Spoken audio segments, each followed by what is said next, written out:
আসসালামু আলাইকুম। প্রিয় ষষ্ঠ শ্রেণীর শিক্ষার্থীরা, আমার শুভেচ্ছা নিও। আশা করি তোমরা সবাই ভালো আছো। আজকের অনলাইন ক্লাসে তোমাদেরকে স্বাগতম। তোমাদের 1.6 অধ্যায়ের 22 পর্যন্ত অঙ্ক করে দেখিয়েছিলাম। আজকে 23 নম্বর অঙ্কটা করে দেখাবো। আর 23 নম্বর অঙ্ক এই একটা অঙ্ক দিয়ে একটা ক্রিয়েটিভ তৈরি হয়। ভালো করে অঙ্কটা খেয়াল করো। আব্দুর রহমান তার সম্পত্তির 0.125 অংশ স্ত্রীকে দান করলেন। বাকি সম্পত্তির 0.50 অংশ পুত্রকে ও 0.25 অংশ কন্যাকে দেওয়ার পরও তিনি দেখলেন যে তার অবশিষ্ট সম্পত্তির মূল্য 3,15,000 টাকা। আব্দুর রহমানের সম্পত্তির মোট মূল্য কত?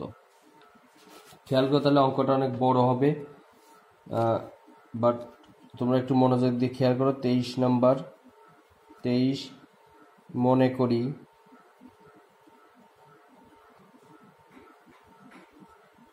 করি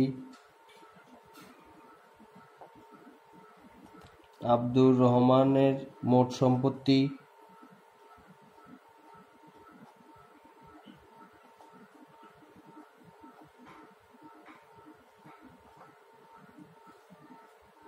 সমান ক অংশ। এটা আমরা ধরে নিলাম যে আব্দুর রহমানের মোট সম্পত্তি ক অংশ।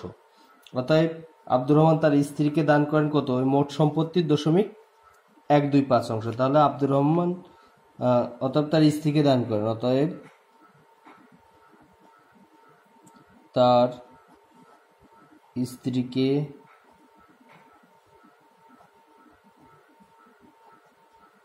দান করেন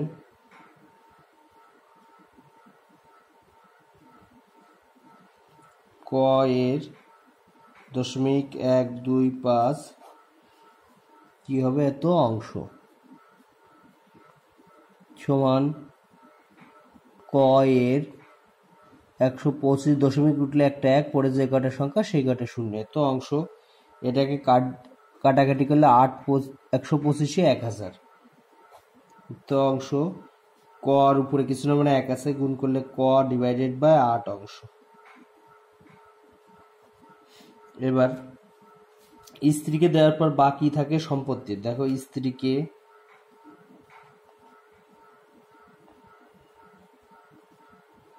দেওয়ার পর বাকি থাকে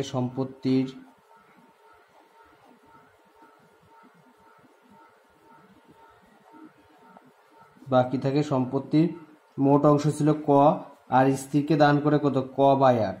তাহলে মোট থেকে স্ত্রীকে যেটা দিছে সেটা বিয়োগ করলে কি পাবো আমরা?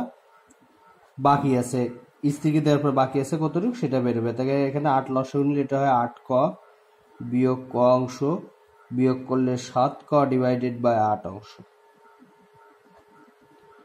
এই অংশটা হচ্ছে আমাদের বাকি আছে। এবার এই বাকি সম্পত্তি থেকে পুত্রকে দান করলেন 0.50 অংশ। কথাগুলো ভালো করে বুঝতে হবে। অতএব পুত্রকে দান করেন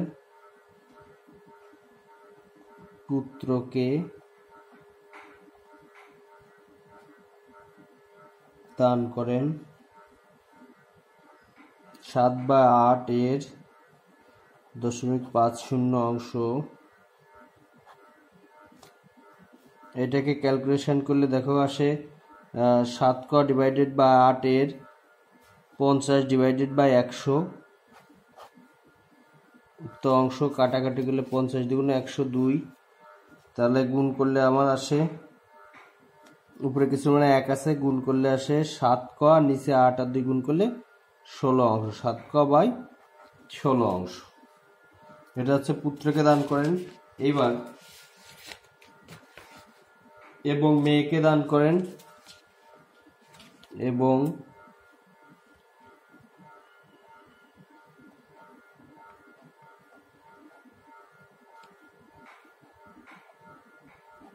মেয়েকে দান করেন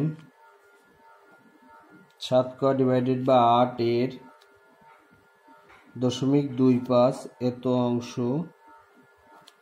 এটাকে ক্যালকুলেশন করলে 7 ক ডিভাইডেড বাই 8 এর 25 বাই দশমিক উঠলে একটা 1 পরে যে কটা সংখ্যা তত শূন্য। 4 25 104। তাহলে এটা আসে গুণ করলে 7 ক, আর নিচে 4 আর 8 গুণ করলে 32 এত অংশ। তাহলে স্ত্রী আর পুত্রকে পুত্র আর মেয়েকে তিনি এই অংশটা দান করলেন। পুত্র মেয়েকে দেওয়ার পর আব্দুর রহমান অবশিষ্ট থাকে হচ্ছে এই, এখানে খেয়াল করো, স্ত্রীকে দেওয়ার পর যে সম্পত্তিটা থাকে সেটা থেকে পুত্র আর কন্যাকে দেয়া যত অংশটা দিছে সেটা যদি আমরা টোটালটাই দুটাকে যোগফল দিয়ে বিয়োগ করি তাহলে আব্দুর রহমানের আমাদের অবশিষ্ট সম্পত্তিটা আমরা পেয়ে যাব। তাহলে এখানে তোমার একবারে এই দুইটাকে আলাদা আলাদা যোগ করা যায়, কিন্তু অঙ্কটা অনেক বড় হয়ে যাচ্ছে। পুত্র আর কন্যাকে কতটুকু দিলে এটা কিন্তু আমরা দুইটা একসাথে যোগ করে দিতে পারতাম, কিন্তু অঙ্কটা বড় হয়ে যাওয়ার কারণে আমরা এটাকে একবারে যোগ করব, অর্থাৎ এভাবে লিখবো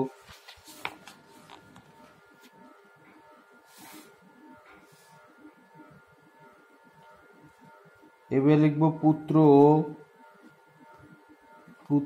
ও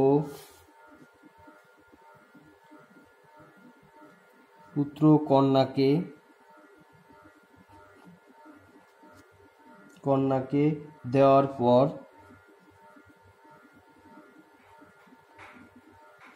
তার অবশিষ্ট সম্পত্তির পরিমাণ, তার বলতে কার, আব্দুর রহমানের, তার অবশিষ্ট সম্পত্তির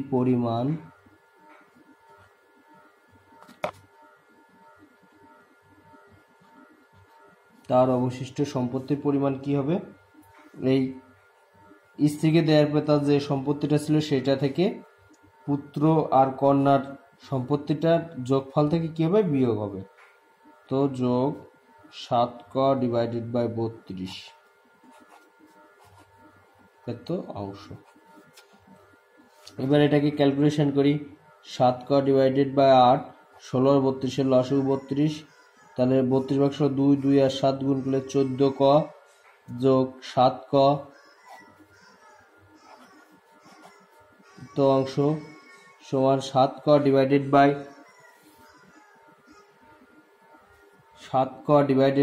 8 বিয়োগ 14 আর 7 যোগ করলে হয় 21ক ডিভাইডেড বাই 32 এত অংশ।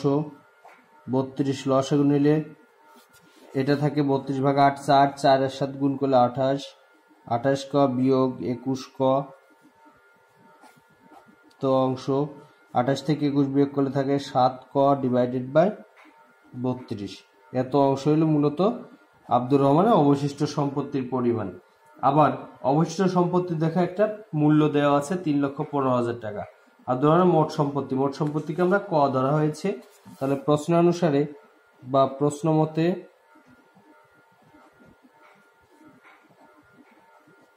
7ক বাই 32 এত অংশ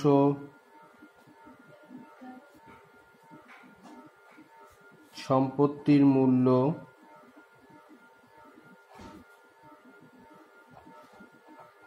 3,15,000 দেওয়া না দেওয়া একই কথা, এত টাকা। অতএব এক অংশ সম্পত্তির মূল্য কি হবে, কম হবে, কম হলে ভাগ হয়, 3,15,000 ভাগকে একবারে গুণ আকারে লিখলে উল্টে যায়, অর্থাৎ 32টা উপরে উঠে যাবে আর 7ক নিচে নেমে আসে। অতএব ক অংশ সম্পত্তির মূল্য অর্থাৎ মোটকে আমরা ক ধরছি। তাহলে 3,15,000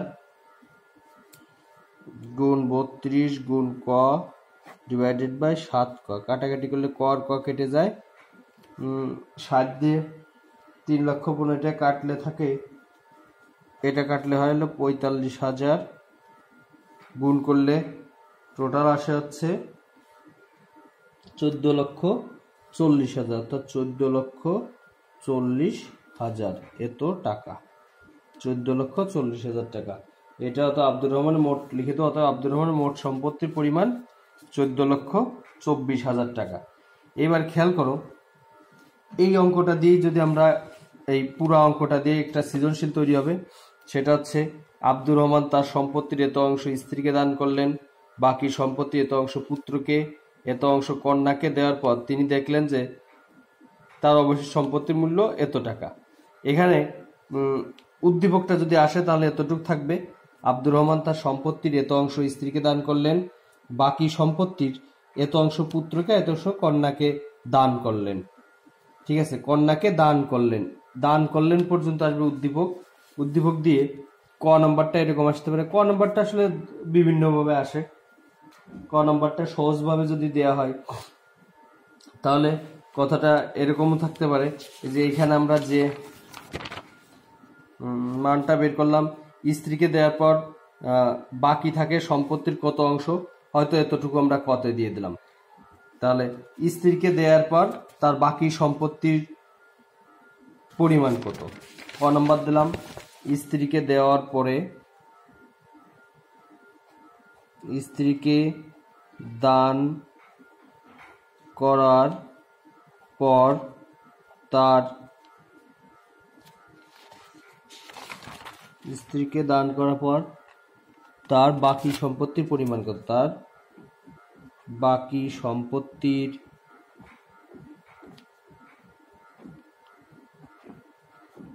পরিমাণ কত, এটা দিলাম ক নাম্বার। খ নাম্বার হচ্ছে এই পর্যন্ত আমরা বের করলাম, এই যে পুত্র কন্যাকে দেওয়ার পর তার অবশিষ্ট সম্পত্তির পরিমাণ কত। তাহলে খ নম্বর দিলাম তার অবশিষ্ট সম্পত্তির পরিমাণ নির্ণয় করো। তার অবশিষ্ট সম্পত্তির পরিমাণ কত, এইটুকু দিলাম আমরা খতে। আর গতে যে জাস্ট এই কাজটুকু।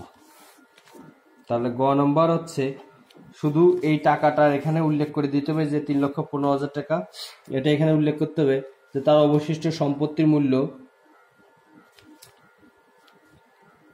তার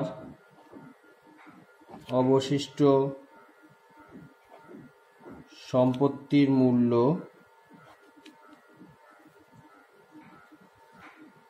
3,15,000 টাকা হলে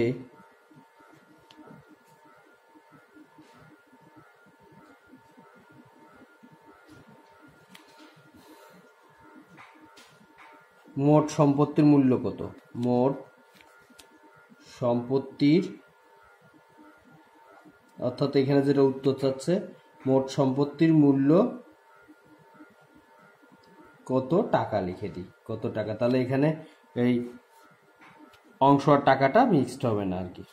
তাহলে দেখো এই অঙ্কটাই সৃজনশীল আকারে আসবে স্ত্রীকে দান করার পরে তার বাকি সম্পত্তির পরিমাণ কত, খ নম্বর তার অবশিষ্ট সম্পত্তির পরিমাণ কত, গ নম্বর তার অবশিষ্ট সম্পত্তির মূল্য এত টাকা হলে মোট সম্পত্তির মূল্য কত টাকা।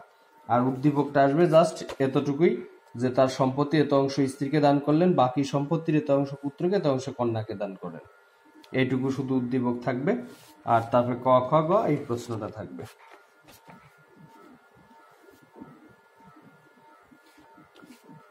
এইবার এখান থেকে তোমাদের গতদিন আমি এক বাঁশের অঙ্কটা করে দেখিয়েছিলাম। দেখো গতদিন তোমাদের এই 22 নম্বর অঙ্কটা একটি বাঁশে এত অংশ কাদায় এত অংশ পানিতে আছে, এই অঙ্কটা করে দেখিয়েছিলাম। এইটাই যদি সৃজনশীল আকারে আসে,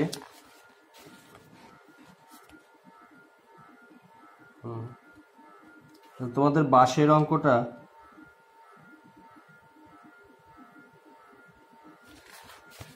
আচ্ছা এইটাই যদি সৃজনশীল আকারে আসে, খেয়াল করো বাঁশের অঙ্কটা হুবহু তোমার এখানে যে উদ্দীপকটা দিয়ে আছে এটা আমরা তুলে দিল যে একটি বাঁশের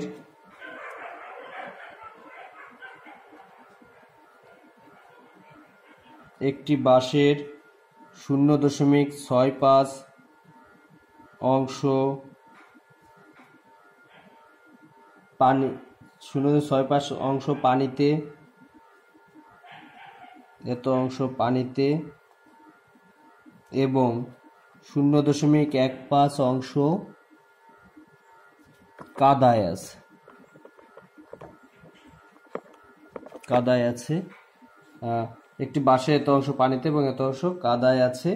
পানির উপরে বাঁশটির দৈর্ঘ্য কত মিটার, এখানে দেয়া 4 মিটার। পানির উপরে বাঁশটির দৈর্ঘ্য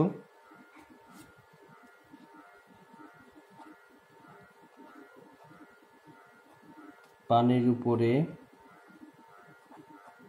বাঁশটির দৈর্ঘ্য 4 মিটার। ক নম্বর 0.15 ও 0.65 কে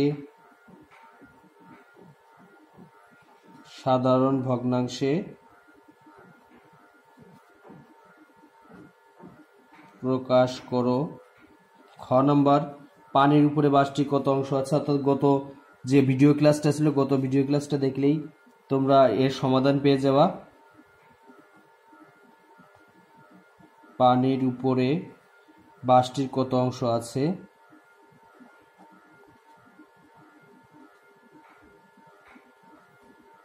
কত অংশ আছে।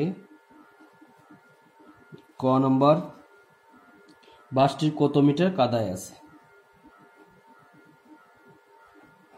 বাসটির কত মিটার কাদায় আছে। তাহলে তোমরা ওই গত দিনের ভিডিওটা দেখলে এই বাসের অঙ্কটার সমাধানটা পেয়ে যাবে। আর এখানে সাধারণ ভগ্নাংশ, সাধারণ ভগ্নাংশ বলতে এমনি আমরা নর্মালি যে মানগুলো বুঝি, অর্থাৎ এই ক নম্বর 0.15 সাধারণ ভগ্নাংশ হলে পয়েন্ট উঠলে একটা 1, পরে যে কটার সংখ্যা তত 0। এবার 15/100 থাকে সমান কত থাকে, 15/100 থাকে। এটাকে কাটাকাটি করলে 5 দিয়ে কাটলে 3 থাকে, আর এটা 5 দিয়ে কাটলে 20 থাকে, সমান কত 3/20। এই 3/20 মূলত এখানে সাধারণ ভগ্নাংশ। একইভাবে 0.65 এটাকেও পয়েন্ট উঠলে একটা 1, যে কটার সংখ্যা তত 0, তাহলে এটা থাকে 65/100। এটাকে কাটাকাটি করলে 5 দিয়ে কাটলে 5 13, 65, 5 20 100 সমান 13/20। এই দুইটাই মূলত সাধারণ ভগ্নাংশের উত্তর, ক নম্বরের উত্তর।